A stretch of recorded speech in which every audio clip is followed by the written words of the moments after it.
Ask பார்த்தியில் இன்றைக்கி என்ன கொஸ்டின்ஸ்லாம் வந்திருக்கு அப்படின்னு பார்க்கலாம்.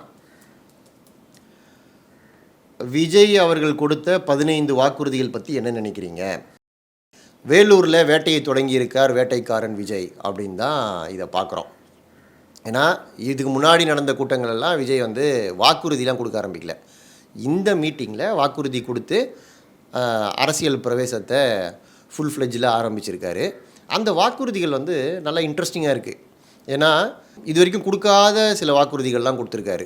அவருடைய ஆடியன்ஸ் இருப்பாங்கள்ல, ஹார்ட்கோர் ஓட்டர்ஸ், நண்பா நண்பீஸ், குட்டி பசங்க, அவங்கள டார்கெட் பண்ணியும் நிறைய வாக்குறுதிகள் கொடுத்துருக்காரு. குறிப்பாக ஸ்கூல் பசங்களில் ஸ்கூல் லெவல்லையே உங்களுக்கு வந்து நாங்கள் எஜுகேட் பண்ணுறோம், டாப் கிளாஸ் எஜுகேஷன் கொடுக்குறோம், நீ டியூஷன் சென்டருக்கு போக வேண்டிய அவசியமே கிடையாது, கவர்மெண்ட் ஸ்கூல்லையே அவ்வளோ தரமான கல்வி கிடைக்கும், நீங்கள் எல்லா போட்டித் தேர்வுகளையும் இந்த ஸ்கூலில் படித்து இங்கே இருக்கிற ட்ரைனிங் மூலமாகவே போய் அட்டன் பண்ணலான்னு சொல்கிறது. உண்மையிலேயே அவர் ஆட்சிக்கு வந்து இதை செஞ்சார் அப்படின்னா ஒரு மிகப்பெரிய ரிலீஃபாக பல பேரண்ட்ஸுக்கு இருக்கும். ஏன்னா லட்சக்கணக்கான ரூபாயை அவங்க பசங்களுடைய படிப்புக்கும் டியூஷனுக்கும் செலவு பண்ணுறாங்க. இது ஒரு முக்கியமான விஷயம். ரெண்டாவது, ஹெல்த்து. மலை கிராமங்களில் பேருந்து வசதிகள் கூட இல்லை, அங்கே நிறைய பேர் வீட்லேயே டெலிவரி பார்க்க வேண்டிய சுச்சுவேஷன் இருக்குது, அங்கே மெடிக்கல் ஃபெசிலிட்டி இல்லை அப்படின்னு சொல்கிறது. இந்தியாவிலேயே நாங்கள் தான் நம்பர் 1 திராவிட மாடல் நம்பர் 1 பிளேஸில் இருக்குது அப்படின்னு சொல்லிக்கிட்டு இருக்க ஒரு கவர்மெண்ட்டுடைய நேரடியாக அவங்க முகத்திரையை கிழிக்கிற மாதிரியான ஒரு விஷயம் இது. ஏன்னா அதெல்லாம் இன்னும் கூட இல்லை. நீங்கள் திமுக அதிமுக மாறி மாறி 50 வருஷம் ஆண்டு இன்றைக்கும் மலை கிராமங்களில் பேருந்து வசதியோ மெடிக்கல் ஃபெசிலிட்டியோ போதுமான அளவுக்கு இல்லை, அதை நான் கொண்டு வந்து கொடுக்குறேன் அப்படின்னு சொல்கிறது. அங்கே ஓட்டு வந்து ரொம்ப கம்மியாக தான் இருக்கும் மலை கிராமம். ஏன் இல்லை இவ்வளோ காலமாக அப்படின்னா, ஒரு ஊரில் நகர்ப்பகுதிகளில் அந்த மக்களுக்கு எல்லா ஃபெசிலிட்டியும் கட்டாயத்தின் பேரில் அரசியல் கட்சிகள் செஞ்சுருவாங்க. ஏன்னா அது செஞ்சால் தான் அடுத்த வாட்டி அவங்ககிட்ட ஓட்டு கேட்க போகணும், அப்போ ஓட்டு போடுவாங்க. மலை கிராமங்களில் ஓட்டு கொஞ்சம் குறைவாக தான் இருக்கும். அதனால் அவங்களுடைய கோரிக்கைகளை எந்த கட்சிகளுமே ரொம்ப சீரியஸாக எடுத்துக்கிறது இல்லை. அதையும் சீரியஸாக எடுத்துக்கிட்டு இன்றைக்கி அவருடைய வாக்குறுதியில் அவர் அனௌன்ஸ் பண்ணியிருக்கிறத பார்க்கும்போது விஜய்க்கு உண்மையிலேயே எல்லா தரப்பு ஆட்கள் மேலேயும் ஒரு கன்சர்ன் இருக்குது அப்படின்னு தான் தோணுது. அதுக்கப்புறமா அடித்தட்டு மக்கள், அமைப்பு சாரா தொழிலாளர்கள் நம்ம சொல்லுவோம் இல்லையா, அந்த மாதிரி லாரி ஓட்டுநர்கள், மூட்டை தூக்குறவங்க, இந்த மாதிரி ஆட்களுக்கான நல்ல விஷயங்களையும் நாங்கள் வந்து கவனத்தில் எடுத்துப்போம் அப்படின்னு சொல்கிறாரு. ஸோ இப்போ இந்த 15 வாக்குறுதிகள் பார்க்கும்போது இது ஒரு மேனிஃபெஸ்டோக்கான ட்ரெய்லரை இன்றைக்கி ரிலீஸ் பண்ணியிருக்காரு அப்படின்னு தான் பார்க்கணும். ட்ரெய்லரே எல்லோரையும் திரும்பி பார்க்குற வைக்கிற மாதிரி தான் இருக்குது. மெயின் பிக்சர் வரும்போது அது எந்த அளவுக்கு இருபெரும் திராவிட கட்சிகளுக்கும் சவாலாக இருக்கும் அப்படின்றத நம்ம இன்னும் ஒரு வாரம் 10 நாளில் மேனிஃபெஸ்டோ வரும்போது தெரியும். ஆஸ்க் பார்த்தியில் அடுத்த சுவாரஸ்யமான கேள்வி என்ன அப்படின்னு பார்த்தா, கல்லாப்பெட்டி கூட்டணி ஏன் டெல்லியை பற்றி பேசுது அப்படின்னு ஒருத்தர் கேட்டிருக்காரு. இன்றைக்கி விஜய் வந்து ஒரு டேர்ம் நமக்கு கொடுத்துருக்காரு, திமுக கூட்டணி கல்லாப்பெட்டி கூட்டணி. கல்லாப்பெட்டி கூட்டணினா அவர் என்ன சொல்கிறார், காசு கொடுத்து சேர்த்த கூட்டம், தானாக சேர்ந்த கூட்டம் இல்லை, இது வந்து கூவி கூப்பிட்டு சேர்த்த கூட்டம்.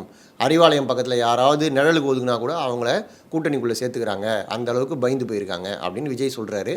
இது ஒரு டைரக்ட் அட்டாக். ஏன்னா ஆட்சியில் இருக்கிற ஒரு கட்சி இந்த அளவுக்கு பயந்து போயிருக்கு, எல்லாரையும் வரவங்களெல்லாம் சேர்த்துக்கிறாங்க அப்படின்னு சொல்கிறாரு. அப்படின்னா அந்த பயம் எதனால் வருது? எடப்பாடியை பார்த்து வருதா, டிவிகேவை பார்த்து வருதா அப்படின்னு யோசிச்சா, எடப்பாடியை அவங்களே சொல்கிறாங்க 10 தோல்வி பழனிசாமி அப்படின்னு. ஸோ அப்போது அவங்களுக்கு எடப்பாடியை பார்த்து இந்த பயம் வரல, டிவிகேவை பார்த்து விஜயை பார்த்து தான் அந்த பயம் வருது அப்படின்றது தான் அவர் சொல்ல வர விஷயம். அதனால தான் டிஎம்கேவை தவிர அவர் வேறு கட்சிகளை பற்றி பேசவே மாட்டுறாரு. இன்றைக்கி கூட வாண்டடாக சில பேர் வந்து வண்டியில் ஏறுறாங்க அப்படின்னு மற்றவங்களெல்லாம் புறம் தள்ளிட்டு நம்ம திமுகவை பற்றி மட்டும் பேசுவோம் அப்படின்னு சொல்கிறாரு. இன்னொரு முக்கியமான விஷயம், ஏன் டெல்லியை பற்றி பேசுது அடிக்கடி அப்படின்னு கேட்குறது, திமுகவுடைய நரேட்டிவை உடைக்கிற வேலை. இது வந்து ஒரு சீரியஸான ஷ்ரூடான பொலிட்டிக்கல் பார்வை விஜய்க்கு இருக்குது அப்படின்றது நமக்கு இது மூலமாக தெரியுது. திமுக பல வருஷமாகவே பாஜகவை காமிச்சு தான் இங்கே வந்து வாக்கு வாங்கிக்கிட்டு இருக்காங்க. நிறைய இடங்களில் பாஜக மேலே தமிழக மக்களுக்கு ஒரு அதிருப்தி இருக்குது, ஒரு இனம் புரியாத சொல்ல தெரியாத ஒரு அதிருப்தி, ஒரு வெறுப்புன்னு கூட சொல்லலாம். அந்த வெறுப்பை திமுக எலெக்ஷன் நேரத்தில் நல்லாவே நெருப்பு மூட்டி குளிர் காஞ்சிருவாங்க.